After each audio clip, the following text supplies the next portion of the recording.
Welcome to Live Daf, your online Daf Yomi Shir. Shalom, welcome back to today's Daf Yomi, which is Pesachim Peches. We are 7 lines from the top of the Amud. Says the Gemara, V'amar Rabbi Elazar, Mai Dichsiv. How do we explain the pasuk? V'hochu amim rabim. This is Asad Lavai. Many nations will go v'amru, and they'll say L'chu v'nale El Har Hashem. This is a reference to the third Beis Hamikdash, the eternal Beis Hamikdash. Let's go up El Har Hashem El Beis Eloikei Yaakov. They're referring to the Beis Hamikdash as the house, the home of Eloikei Yaakov. Why specifically Yaakov? Eloikei Yaakov, V'loi Eloikei Avram v'Yitzchak. Why not Eloikei Avram or Yitzchak? Why specific to Yaakov? Ela Loika Avram Shekasa Boyhar. The reference to the third and eternal Beis Hamikdash will be unlike by Avram Avinu when Har Bayis Beis Hamikdash, the Mokem Hamikdash, was as yet undeveloped. It was still at the initial stages of Kedusha, and it was referred to as a har, as a mountain which was not yet developed. Shenamar Asher Yomer Hayoim Bahar Hashem Yiro. This was the place of the Akedah, the Mokem Hamikdash. It's called a har. V'loik Yitzchak, and unlike by Yitzchak, Shekasa Boy Sada, that the same Mokem Hamikdash was as yet undeveloped. There was a bit more than by Avram Avinu, perhaps a more advanced level of Kedusha. It was already called a Sada, a cultivated piece of land. Shenamar Vayetze Yitzchak Lo Suach Basada. By Avram it's called Har, by Yitzchak it's called Sada. We don't want to suffice with that. And Farshim explained that the Beis Hamikdash HaRishon was in correspondence to the Har of Avram, the Beis Hamikdash HaSheni, which was in a way higher, was built taller. That corresponded to the more developed Sada of Yitzchak. But we want something eternal. That's the Beis Hamikdash HaShlishi Elokai Yaakov. Rather, we refer to the Beis Hamikdash as something which is in correspondence with the way it was referred to by Yaakov Avinu. Elokai Yaakov Shekorei Bayis. Bayis is, Rashi says, Makam Miyushav, inhabited, a structure, permanent. Shenemar Vayikra Shem HaMakam Hu Beis El. And that's how they're going to refer to the third Beis Hamikdash. Let's see Rashi up on the second line from the top, right in the middle of that line. You see the two dots. It begins with Hara Maria. Rashi said it's interesting that all three places were actually in the same Mokem HaMikdash, Hara Maria of Avram Avinu, where the Akedah took place, V'Sada the Yitzchak, where Yitzchak went to daven, Ubeis El Yaakov. All three were Kulam Bar Habayis Ispalu. They davened in that very same place, Har Habayis. And L'Asad Lovei, the Beis Hamikdash, will have permanence. Will be like the way it was referred to in reference to Yaakov Avinu, Shekorei Bayis, Mokem Yushav. He called it a bayis, a structure of permanence. Continues the Gemara. Amar Rabbi Yehuda Gadoil Kibbutz Golias. The day of the ingathering of the exiles will be so great and significant, Ki Yom Shenivru B'Shamayim V'Aretz. Just as the day that Hashem created heaven and earth. Shenemar V'Nikbetzu B'nei Yehuda B'nei Yisrael Yachta V'Samol Hem Rosh Echad V'Olu Min Ha'aretz Ki Gadoil Yom Yisrael. Rashi says Yom Yisrael is a day of gathering together. Yom Kini Shehoin. And the pasuk refers to it as Yom. In fact, it has Yom and it also has the word Echad in this pasuk, which corresponds to the other pasuk describing the creation of heaven and earth. Uksiv Vayer Vayvoker Yom Echad. This was the first day of the Bria, Yom Echad, not Yom Rishon, Yom Echad, a special, unique day. That day was the initiation. It was the very first. It wasn't one of two or three or four. It was Yom Echad. It was a unique day, the first day of creation, and the day of the Kibbutz Golias will be somewhat similar. It's going to be a very significant event, a very significant creation, so to speak. Hashem's bringing together all of Yisrael to live together as one. That's going to be a real true accomplishment. It is equated to Brias Shemayim V'Aretz. Because we find Vayer Vayker Yom Echad, and when we find the previous pasuk, it says Ki Gadol Yoim Yisrael, and we also have the word Echad in that pasuk. And the Farshim explain that denotes significance. It's a Yoim Echad, not just the first, a unique day, a day of uniqueness, which corresponds to the Bria Ha'olam Vayera Vayvoker Yoim Echad. Continues the Gemara, Yosaim Sheshachtu Olav Avatropsin. Getting back to the Mishnah, you have a Yosaim who has two caretakers. And they both looked after the Yosaim, they counted him into their Korban Pesach. Which way will he go? The Mishnah tells us, it's up to him. He can eat, he can join whichever group he chooses to join. Shamas Mina Yesh Breira.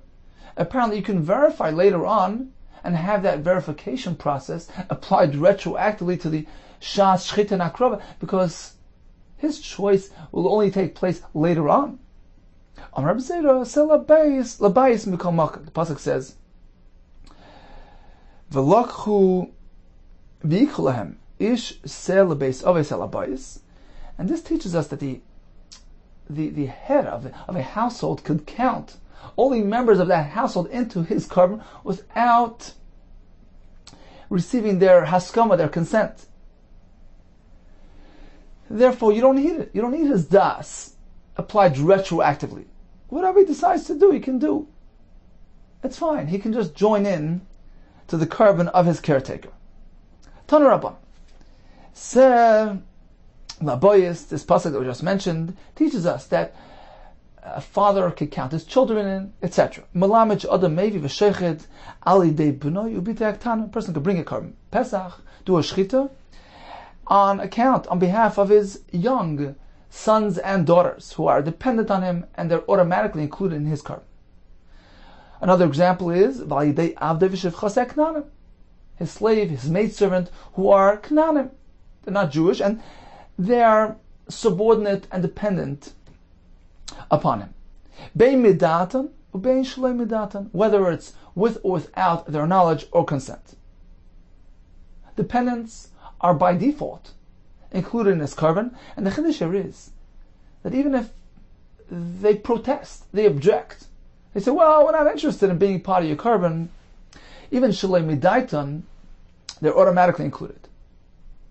That's because we're speaking about dependents. Aval. That doesn't work for his adult sons and daughters, or his slaves and maidservants, which are Ivrim, they're Yisraelim. They have independence. They're independent entities, and they're not automatically included. Validei Ishto, or on behalf of his wife, Elamidaitan. Unless it's with their consent. I think Marson will explain that they don't have to actually express consent. It's assumed that they're okay with it, unless they make a macha, they protest. Brisa number 1 just taught us that dependents are going to be included automatically, and even if they protest, they will be included, as opposed to non-dependents, which have to want to be included. Well, by default we assume that's so, unless they are moich. Tani idach, we have another brisa, lishchat adam lo yalidei bnoi b'tei gdolim. A person may not do a shchita on behalf of his older children, on account of the evan and shivcha who are ivrim, unless it's with their das. But he can do so on behalf of his young children, whether or not he has their consent. Continues the brisa. V'kulon sheshachtu v'shachad rabban alein. Suppose these individuals created their own korban, sheshachtu v'shachad alein rabban, and their owner, their master, also counted them in to his korban. What happens? Yoytze mishal rabban. They're yoytze with their owner, vein yoytze mishal atzman, and not with their own. Chutz min isha, except for an isha, she's different. She can be yoytze with her own korban. Why? Because she has the ability to be meicha. She can simply say, Rashi brings the Gemara in Gittin, and Isha could just say, well, you know what? I want to support myself. She's not really dependent on her husband.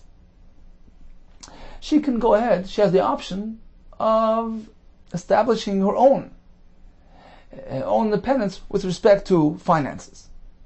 Therefore, the Brisa says, an Isha is different. If she makes her own Pesach, then she eats on her own. Says the Gemara, Maishna Isha. Why are we singling out an Isha? What about the other non-dependents? Why don't they have the same status? The adult children, etc. Amarava Isha b'chol dedamala. You're right. When the Brisa mentions Isha, not just Isha, it means all those who are non-dependents as well. If they go ahead and they object, they protest, they do their own carbon, then they're on their own. Okay. Continues the Gemara, let's analyze the Brisa. Hagufa kasha. Now, the wording of the Brisa seem a bit difficult. First you say, Amras chutz min isha, sheichayla limchis. You say that everybody's included in the owner and the father and the husband is carbon Pesach, unless the individual is meicha. The isha is different because she can be meicha, which indicates that it's only because she objected. She was meicha. She actively protested. Time of the machi, because he was meicha. Holei machi, but if the person was not meicha, what is the going presumption? What is the default status? Nafka b'shel bala. So it's only because time of the machi that she was meicha. Holei machi, if she didn't protest, then she's yaitse, nafka b'shel bala. She's automatically included. You don't have to hear consent. You don't have to have das. So that's what it sounds like from this part of the Brisa. The concern is only because she's meicha, but otherwise it's okay. But take a look at the first part of the Brisa. One cannot bring a carbon pesach on behalf of his wife, or for that matter, the other non-dependents, unless you know that they consented. You have their ruts and their das. Apparently, hastam alay nafka.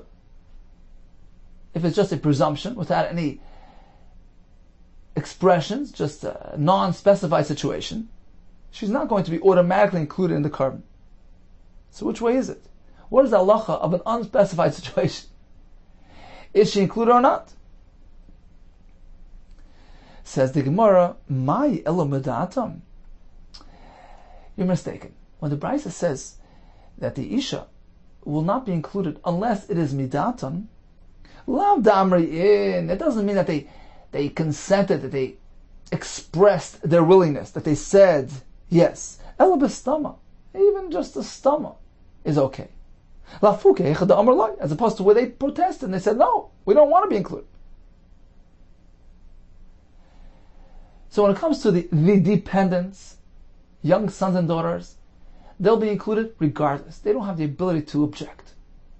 There is dependence. Rashi says a person's responsible for the chinuch of his children. The evidence shifcha are fully dependent on him. They're drawn after him regardless of whether they like it or not. But when it comes to non-dependence, the default assumption is that they're included unless they express otherwise. Says the how could you say that? V'akulam sheshachtu v'shachat rabban alein yoytzim mishol rabban. Brisa says in all these cases, even the non-dependents, if they made a shchita and their rab also made a shchita, yoytzim mishol rabban. They're yoytzim with their rab. The bistama. Now we're speaking that this is a stama. Right? They didn't express any objection here. They just went ahead and they did their own shchita.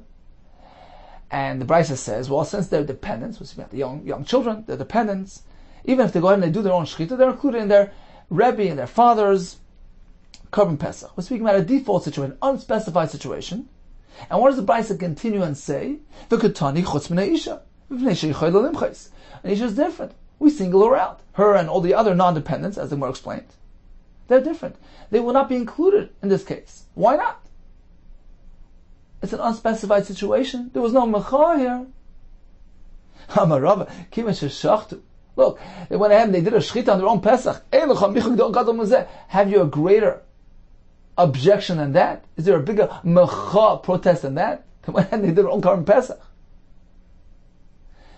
So that's why they eat on their own, because they protested by the very fact that they brought their own carbon. But otherwise, if it's just a stomach, unspecified situation, we assume that they're automatically included in the rabbi, whether it's the husband, the owner of the eved, or the father of those children. So in conclusion, we have two categories: dependents and non-dependents. When it comes to dependents, young children, the eved and shivcha knanim, regardless of whether they consent or not, even if they protest, they're automatically included in his carbon Pesach. Sela beis avos, sela boyis. We learned that the father or the owner or the head of household automatically includes all his dependents in his carbon Pesach. A non-dependent is different. When it's unspecified, when it's just a stomach, they're included. But if they made it a macha, such as going ahead and doing their own thing, then they establish their dependence and they're not included in his carbon. Continues the Gemara. Eved shel shtei shutfin. Mishnah says if we have an eved who belongs to shnei shutfin, he has two partners who own him. What happens there? He cannot eat neither here nor here. And why is that? Because, as Rashi explains, they're not interested in having the other master provide him with any benefits. So if he has two owners, Reuven and Shimon, you cannot eat by Reuven, because Shimon is unhappy with the fact that Reuven is benefiting him. He doesn't want to have no from Reuven. He doesn't want to take a present, a free gift. And the same thing with Shimon. You can't eat by Shimon's carbon Pesach because half of himself belongs to Reuven. Reuven doesn't want that half that belongs to him, to Reuven, should go and have a meal by Shimon and benefit from Shimon. Says the Gemara, Ramile Rav Eina Saba, that was his name. He asked the Kasha Rav Nach. Tnan, we learned the name Eved Shashnei Shutfin, Lo Yoichel Mishnei Shneim. This Eved, who's owned by two partners, cannot go ahead and join either one of the carbon Pesach. Vatani, we have a brayso which says, Ratzim Zerichel, Ratzim Zerichel. It's up to him. You can eat with this one or with that one. Amar Lei, Rav Nachman responded, Eino Saba, right, that was his name. But Amar Lo, and some say you refer to him as Pasya Uchma. Uchma is black, a black vessel. This is a reference to the often dark and blackened clothing of the Talmidei Chachamim, who perhaps neglected their clothing due to their immersion in learning. So this was a term of praise. He says, look, Mini uminach testaim shmaitza. From me and you, from between us, this shmaitza, this halacha will get clarified. And he responded like this. We have a kasha. Mishnah says he can't enjoy either carbon Pesach. The Brisa says he has a choice. Pick your choice. And the answer is like this. Masnisim b'dekapti adad. The Brisa, which doesn't allow him to join either one, is speaking where the owners are makpid. They're particular on each other. They don't want to enjoy from each other. Brisa, the lekapti adad. The Brisa is speaking where they're easygoing fellows. They don't care. And therefore, there's no reason for this Eved not to join either one. His owner doesn't care if the part of himself that belongs to that owner will benefit from the other owner. And therefore, it's up to him. Pick your choice. Continues the Gemara. We had another halacha of a half Eved. How does that work? If a person was owned by partners, and then one of the shutfim released him, so we have half Eved and half a free man. The Mishnah says, Misha chetzi Eved v'chetzi ben chayrin lo yechal misha rabbi. He cannot partake in the carbon Pesach of his master. Rashi explained because not necessarily does the master want to include the half of him that's free. He doesn't have to look after that. He's not responsible for that part. Therefore, the Eved, who is a half Eved, half ben chayrin, cannot partake in that carbon Pesach. Says the Gemara, Mishal Rabbi Yehuda lo yechal. Apparently, it's only concern for him taking part in the master's carbon. But if he makes his own carbon Pesach, he can eat. That's what it sounds like from the Mishnah. Vatanya. But we have a Brisa which says otherwise. He can't eat from his own carbon or from his owner's. The answer is like this. Depends at what point in history we're holding. The The Brisa, which tells us that this half and half fellow cannot even partake in his own Korban Pesach, is in line with the Mishnah Rishona, the earlier version of Shitas Beis Hillel, who maintained that he's going to remain in that situation. Therefore, the part of him that's still an Eved is not in his possession. He's not an owner of that part, and he can't include that part in his Korban. It's not his to include. However, the Mishnah by us, which indicated that although he can't have a part in his owner's Korban, but he can make his own Korban, is in line with Mishnah Achroina, the final version of Shitas Beis Hillel. Let's take a look at Rashi. 5 lines from the bottom of the Amud. Mishnah Rishona, Koydem shechazer Beis Hillel, before Beis Hillel was chazer, and they held that the Chatzi Eved and the Chatzi Ben Chayrin will remain in that situation. Therefore, lo yoichal mashal atzma, he can't even have his own Korban. Because the half of himself, which is an Eved, which belongs to somebody else, cannot be drawn after his das, his decision. He doesn't have an ability to include that in his Korban. That's why the Brisa says this fellow is stuck. He cannot partake in his owner's Korban, nor even in his own Korban. He doesn't have rights to include the half of himself that's the Eved in his Korban. However, the Mishnah by us, which tells us that he can do his own thing, is following Mishnah Achroina. When Beis Hillel reversed and they agreed with Beis Shammai, we're going to see in the Gemara, in the upcoming Gemara, that they were chayzer, they held that this fellow is going to be set free. He's not meant to remain in this limbo situation. Since we have the ability to enforce the shikhr, to have him set free, halachically, we regard him even at the present moment as a ben chayr, because he's potentially going to be set free, and this allows him to partake completely and totally in his own Korban Pesach. Let's see the Gemara. Where do we find the Mishnah Rishona, Mishnah Achroina? This nan, 2 lines from the bottom. Misha chetzi Eved v'chetzi ben chayr. You have a fellow who's half and half Eved and half ben chayr. How does he proceed?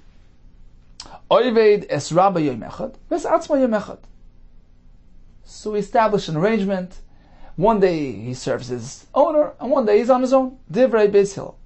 Beis Shammai Omrim, look, this works out for the owner, but not for him. Tikantem es Rabbi. This arrangement is perfectly fine for the owner. Ves atzma le tikantem. But you haven't really helped out this fellow's Eved. Look, he's in limbo. Lisa shivcha ina yachal. You cannot marry a shivcha because shikvar chetzi ben chayrin. Half of him is a ben chayrin. Ordinary Yisrael cannot marry a shivcha. So on account of the half of himself, which is considered a ben chayrin, he may not marry a shivcha. That's on the one hand. On the other hand, Lisa bas chayrin ina yachal cannot marry an ordinary bas Yisrael. Shadayin chetzi Eved, because part of him is an Eved. He should remain idle. He's going to be stuck. He can't get married. The word was created for multiplying. Hashem didn't create the world to remain empty. Rather, it should be filled up. So this fellow is being held in limbo. Rather, says Beis Shammai, for tikkun ha'olam, for the benefit of civilization, we don't leave it as is. We compel the owner to set him free. Now what's going to be with the half that he owns? We don't want him to lose. So we tell the Eved here, look, he's going to set you free, but you have to commit to pay him back half the value. He writes him a shtar, I owe you half my value. But he sets him free, and this way he's free to get married. And Beis Hillel reversed their shita and agreed with Beis Shammai. He's meant to be set free. Getting back to the halach of Korban Pesach, the Brisa, which tells us that the Chatzi Eved and Chatzi Ben Chayrin cannot do his own Korban Pesach, is in line with the initial opinion of Beis Hillel, that he's meant to remain in that way, Chatzi Eved, and therefore he cannot incorporate the half of himself, which is an Eved, into his Korban Pesach. So he's stuck. Whereas the halacha, which was indicated in our Mishnah, that he can't partake in his owner's Korban, but in his own he can, is in line with the final version, the Mishnah Achrona of Beis Hillel, that agreed to Beis Shammai, that we let him go, we set him free, and if that's the case, we treat him like a Ben Chayrin, and he can go ahead and do his own Korban Pesach. Continues the Mishnah, Imr la'avdei. If one instructs his servant, say u'shchoit olai es Pesach. Please go out and take care of my Korban Pesach. Now, he didn't tell him what type of animal to use. A goat, a lamb, unspecified. We assume he's not too particular, and anything that the shliach does is okay. Shachat gdi yoichal. If the shliach shechted a goat, that's fine. The owner should take part in that. Shachat tle. If he shechted a lamb, yoichal, he should eat as well, because since he wasn't a farish, he didn't specify, apparently he's okay with either one. Shachat gdi v'tle. Suppose the Eved wanted to be sure, he covered all bases, and he shechted igdi and a tle. Yoichal min harishan. The owner should eat from the first one. The first one, that's the one that's kosher. You can only have one korban. So that's the one he should partake in, and the other one is not kosher. Shochach ma'amar le Rabbi.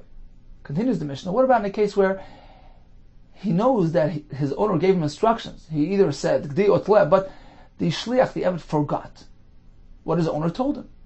Keitzad yasa, how should he proceed?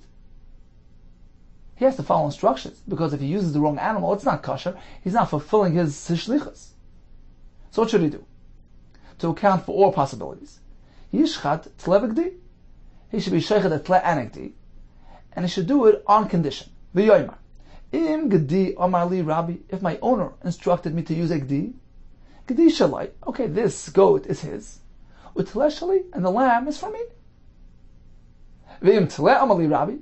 If my owner instructed me to use a lamb, then we'll reverse things. Hatle shalai, the tle is his, ugdi shali, and the gdi is credited to me. That's the second case of the Mishnah. The third case is shachach rabbi ma'amalai. He instructed him what to do. He told him a gdi or a tle, but he himself forgot what he told his Eved. The Eved returns to him and says, look, I did both on account of all possibilities, but which one would you like? Which one did you have in mind? And the owner says, whoops, I actually forgot. Now we're really stuck, because he can't just take either one. Once you specify, then that's yours. Shneien yetzu beis hasreifa, both of them will be burnt as kachim psulim. But they're both exempt from Pesach Sheni, because, as Rashi explains, Hashem knows which one is yours, which one is his, and that one is credited to your account. You were yaitze the mitzvah of bringing a korban, although you couldn't eat it, because practically speaking, there's confusion here. You don't know which one's yours, but one of them is yours, and you were yaitze your mitzvah. Let's take a look at Rashi inside, 4 lines from the top. Masnisim. Shachat g'di yoichal. So in the first case in the Mishnah, there was no specific instructions, so whatever he does is fine.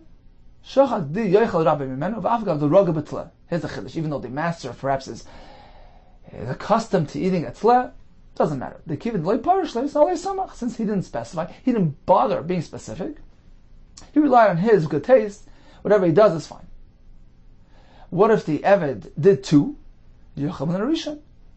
He should eat from the first one. Vasheni yisaref, and the second one gets burnt. That's the first case in the Mishnah. In the second case, there was a specific instruction here, but the Eved forgot which way it went. Shachach ma'amar le Rabbi. Shepirish like di oitle. V'zeh shachach. He told him which one he forgot. The Mishnah says he should do both conditionally.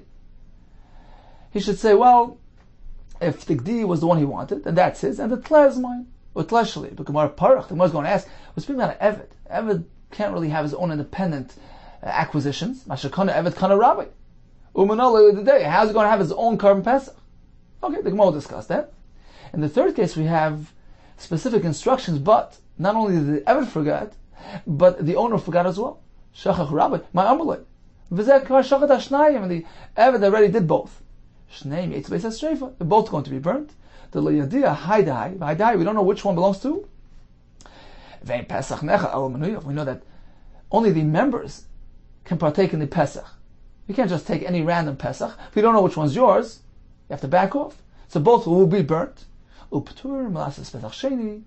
Why? Why are they both pater from Pesach Sheni? The Shechita is Zrika Ma'al Yisahi. Because, truthfully speaking, the Shechita and Zrika on both Karbanis were properly done. Chada Ahai. V'chada Ahai. One carbon was applied to this fellow, and the other carbon on behalf of the other fellow. V'kavishmai Gilalia, in front of Hashem. Everything's clear and known. Hashem knows which carbon was credited to this person, and which carbon to the other person. And therefore they are both Yaitze. Now, although practically speaking, since they don't know which one belongs to them, they can't actually eat. But as far as the kashrus ha-carbon, it was done properly. It was a kosher carbon, and was credited to its respective owner. In which case, the pater from Pesach Sheni. Continues the Gemara Pshita. Going back to the first halacha, he sent his Eved out, say Yoshchoitalai, go do the carbon Pesach on my behalf, and he did not give him specific instructions as to which type of animal to use. Mishnah says, if he shechted a gdi, that's fine, the owner should have the gdi. Isn't that self-understood? Pshita. Shachat diyoichal. Why would I think otherwise?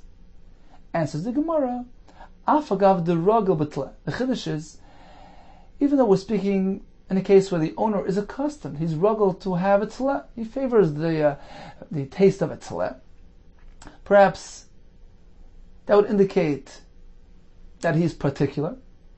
The answer is no, because he didn't express his preference this time. Therefore, whatever the shliach does is fine. The Mishnah continued, Shachat tle yoichal. If the Eved shechted a tle, that too is fine, and the owner should have from it. What is the chiddush here? He didn't specify. Why would I think it's no good? Afagav the roga b'gdi. Here we're speaking that he's accustomed to having goats. And perhaps he's particular. The chiddush is no. Since he didn't specify, it works. The Mishnah continues, what if he did both? Shachat the gdi v'tle, yochel and arisha. The owner should have the first one that was shechted. Says the Gemara, how can you do that? V'atanya, ein nimin al shnei psachim ke'echad. The person cannot be counted into two psachim. Ein nimin al shnei psachim ke'echad. Here we have two karbanos Pesach which were processed on his behalf. He was counted into both of them, and that can't work. How could he say, well, the first one should be the one that he should eat from? Well, one is a gdi, one is a tle. Perhaps he has a preference, and now you're telling me, oh, it's this one. Who said he really wanted this one?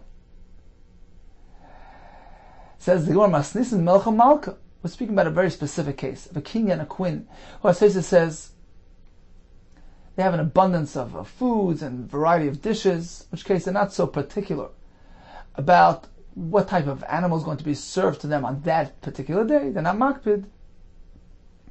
And therefore we say that they don't have to go and say, well, we're verifying that this is really what we wanted. We assume that they don't really care much whether it's this one or that one. There's no kpeda.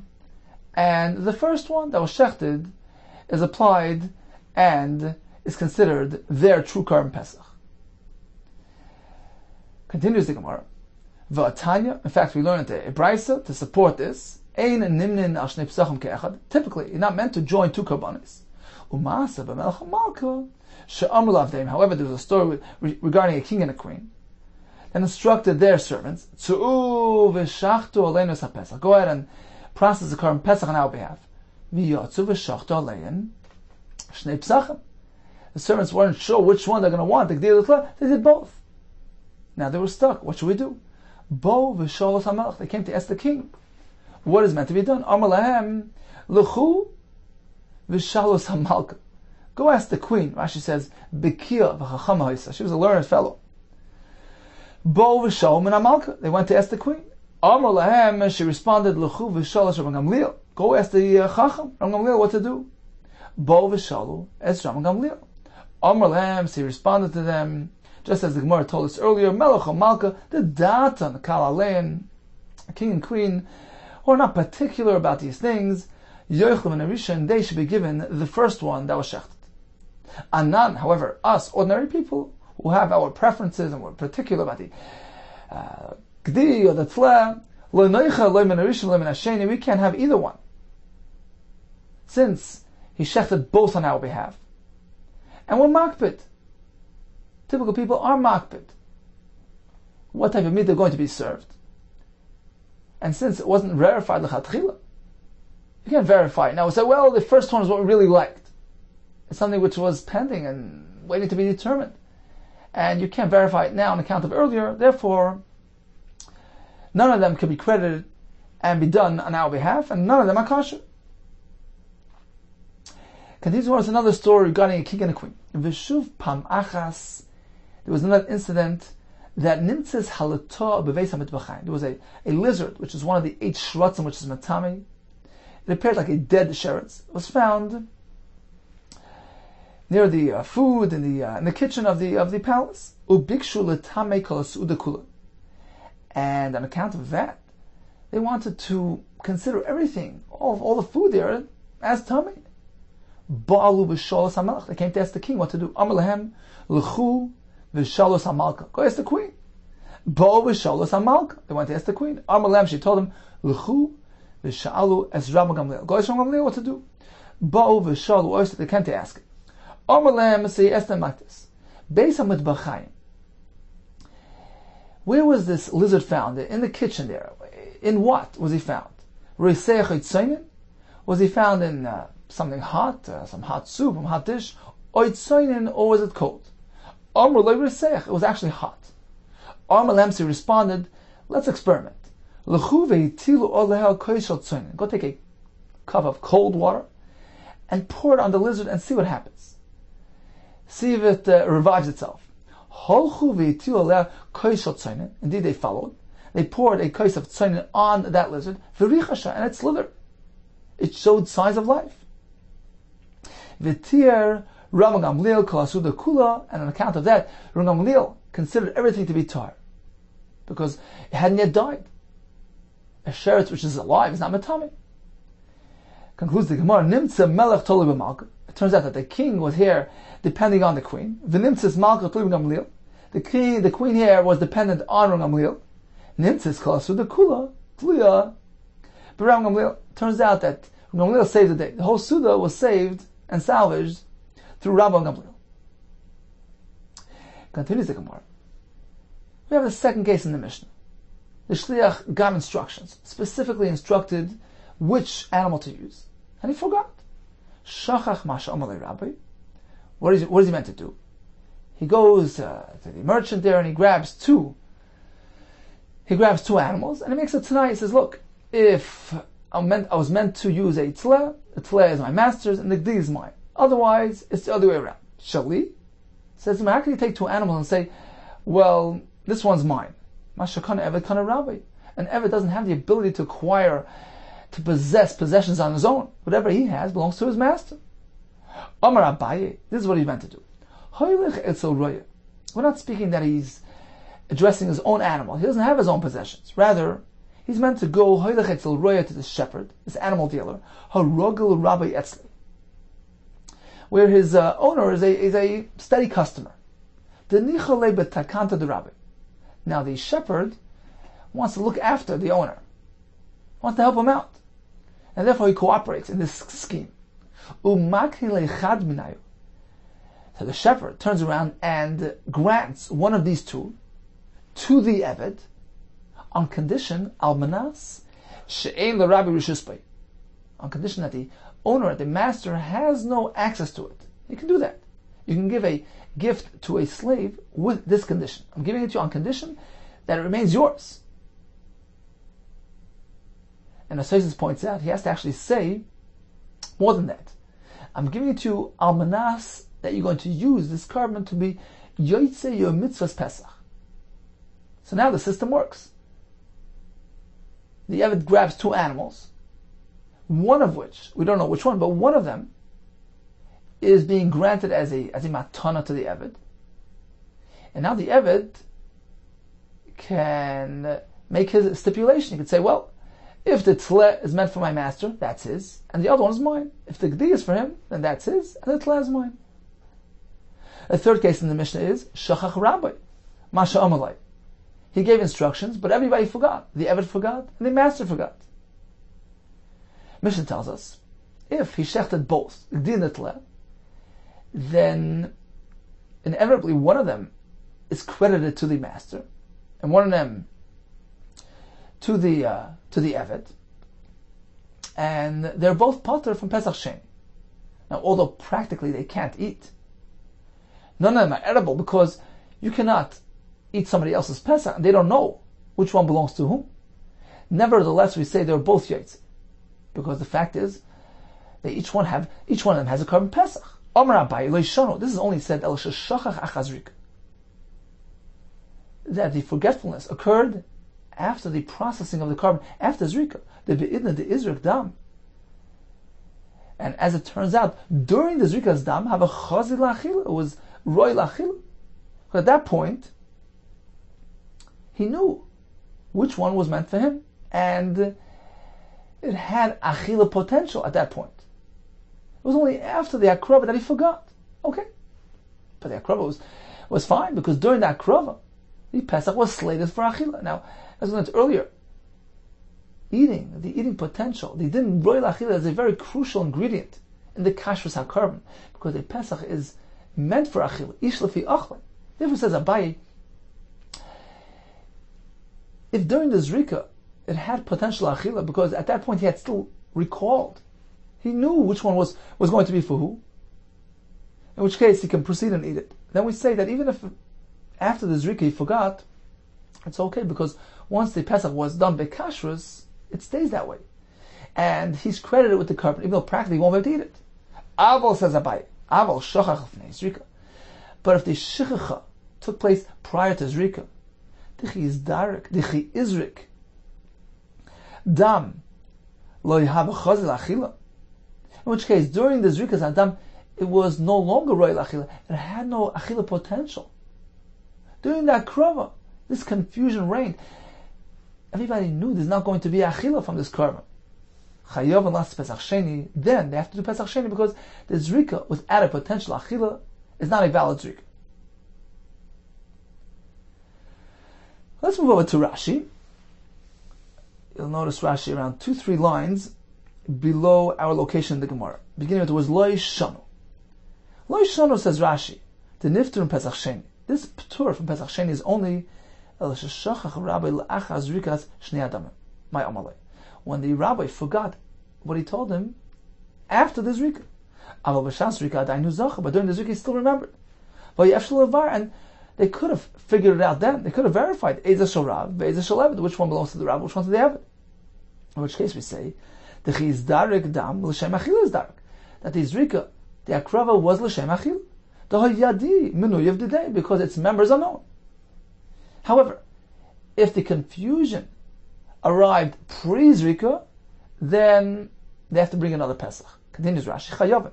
The Chiz Darik Lav L'achilas Basa is Darik, because the Zrika was not for the sake of Achil. The Layadim Menuyev Didei, because the members were unknown at this point, already before Zrika. So you don't have a proper akrava. Continues the Gemara. Ika de masin la brisa. This statement of Abaye, to draw the line between pre-Zrika and post-Zrika, some applied this statement on another din, on a brais. Another type of confusion, but a bit different than our Mishnah. Actually, a bit more severe, more psul-oriented than our Mishnah.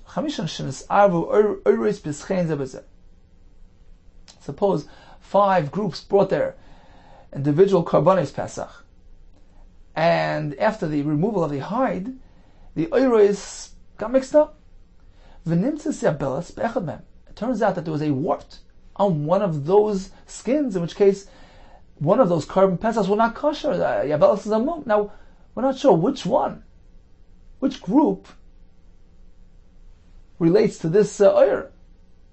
Which group's Pesach is possible? We have 5 animals which are free of their, cleaned of their skins and unidentifiable. And we have 5 skins, in which case we found one of them to be a puzzle. All 5 animals are going to be taken out to be burnt, because we don't know which one's the puzzle. However, all 5 groups are part of Pesach Sheni. The 4 of them definitely are okay because their carbon is kasha. The 5th one is the shayla. The more later will explain why the 5th one is pater as well. But in any case, the chiddush here is, even though they can't proceed to achila, one of these 5 is possible. But the bottom line is that during the hakrava was bekashrus. Now you can't eat it circumstantially, but 4 of them are kosher. Therefore, they're part of a Pesach Sheni. Here we have Abayi's stipulation. Amar Abayi, L'Yishanu. This that we say that all groups are part of a Pesach Sheni because they were yotzei their chiv with their Pesach. That's only said L'Yishanu Elishanis Arva Lachazrika when this mix-up occurred after Zrika. The Be'idna the Izrik Dam Mia Havachaz Lachila, because during the Zrika their carbon was Roy Lachila. They knew which one was theirs. And at that point there was not yet any confusion here. Aval Nesar Lefnei Zrika, but if the Tarevis occurred before Zrika, in which case, at the point of Zrika, they already knew full and well that Zrika won't help and won't produce any achila. Doesn't even have potential achila. In that case, the Zrika is deficient and chayav and lasses Pesach Sheni. So again, if during the Zrika everything was clear, this is mine, that's yours, and this is my skin, this is your skin, there's no confusion at this point. And only after the Zrika, somehow the oiros, the skins got mixed up. Now we're unsure as to which group has the Korban Pesach Pasal. So since during this man Zrika, my Pesach was royal achil, even though now circumstantially I can't eat it because of the suffix, the akrava was bekashrus and is credited to the chabura.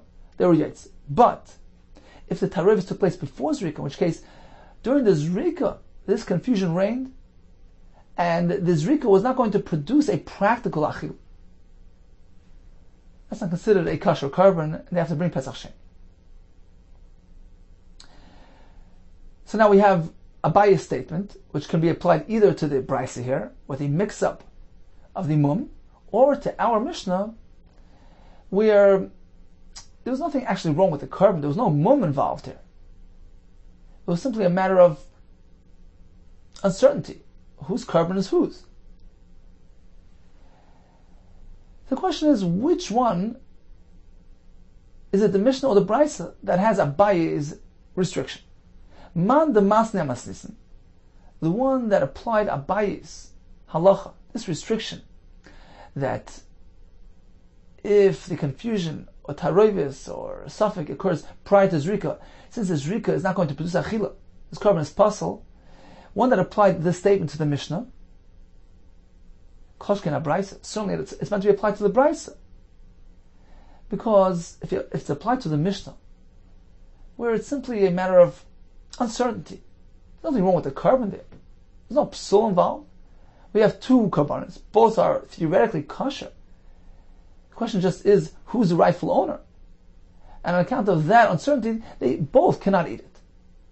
Still, Abaye says, well, if this takes place prior to Zrika, in which case the Zrika is not going to produce an achila, you know full well during that krova, there's no achila being produced, it doesn't work. Certainly in the Brisa, where you have a much more serious consideration. One of those carbonates is actually pasul. It's in the gufa carbon that you have a psul. In which case the deficiency is more severe. Certainly over there, if the confusion stemming from that psul occurs prior to Zrika, which prevents the achila on all carbonates, certainly over there you say it's not kosher. However, says the Gemara, man the masna brisa, the one that applied Abaye's statement to the Brisa, it's only meant to apply to the Brisa, but not to the Mishnah. Why? Given the Ksher Ninu, since in our Mishnah, they're both really kosher. There's nothing inherently wrong with the carbon. Suppose he would have reminded himself. Of course it's royal achila. There's nothing physically inherently wrong with the carbon. It's just a question of information. We say that Klapi Hashem, with respect to Hashem and Shemaim, everything is revealed and known. One of them is applied to the owner, one to the Eved, and they're both Yaitse the Korban Pesach. Okay, time for a brief Chazara.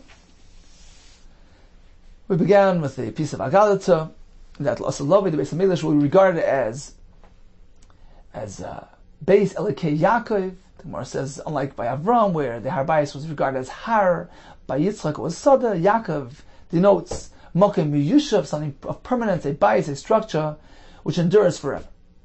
We learned that the Yom Kibbutz Golius is so great, like the Yom Bria of Shemayim V'Aretz. And the Gemara introduced us to the concept of Se Lebayis. The pasuk says, "V'yikhu lahem ish se lebayis avei se labayis," teaching us that the head of the household can include in his korban all his dependents as well. And therefore, the Gemara tells us true dependents like Tanim or like the Eved and Shifcha Haknanim automatically included, whether they agree or not. Regarding non-dependents, if it's stama, if it's unspecified, then they're presumed to be included. But if they are moicha, they protest. For instance, if they do their own korban, in which case they demonstrated that they don't want to take part in the owner or the husband or the father's korban, then they're on their own. We learned regarding an Eved who's owned by partners, Eved Shashtei Shutfin, can he join their korban? The Gemara concluded it depends. If they're makbid on each other, then he can't join either korban, because one owner doesn't want his half of the Eved to benefit from the other guy, and owner 2 likewise doesn't want his half to benefit from the first person. But if we know that they're not makbid on each other, easygoing fellows, then the Eved has no problem joining either korban. What about a Chatzi Eved and Chatzi Mencher? The Gemara concluded that according to the Mishnah Achrayna, we all agree that we're not meant to leave him that way in limbo, unable to marry. We're meant to set him free, in which case we really regard him as a sort of Ben Chayrin, and if he wants, he can go ahead and do his own Korban Pesach. We had a Mishnah with 3 parts. Part number 1 was where the master hadn't given specific instructions to his Eved, in which case we say, whatever he does is fine. If he does both, then if it's a Melech and Malka, we're not particular about what they're going to be served today, then they partake in the first korban. In the second case of the Mishnah, we have where the Adain, the master specified, but the Eved forgot. He goes to a Roya, a shepherd who's friendly with his owner, and takes 2 korbanos on condition. One's my master's, one's mine. And in the final case, both forgot. The Shliach and the Mishaleach. The Mishnah says they're both kosher, but they cannot be eaten. They're taken down to the Beis HaSreifa. And according to one pshat in the Gemara, this halacha only applies if the confusion took place after Zrika, in which case during the Zrika you know with certainty that it's going to be eaten. And the Zrika was bekashrus. And therefore, even though after Zrika they forgot what happened, they forgot which one's whose, the korban was bekashrus, and they're yaitse. That's according to one pshat in the Gemara. According to the other pshat, even when it happens before Zrika, it's okay. They're both yaitse, although they cannot proceed with achil. All the best and Hatzlacha Rabbah.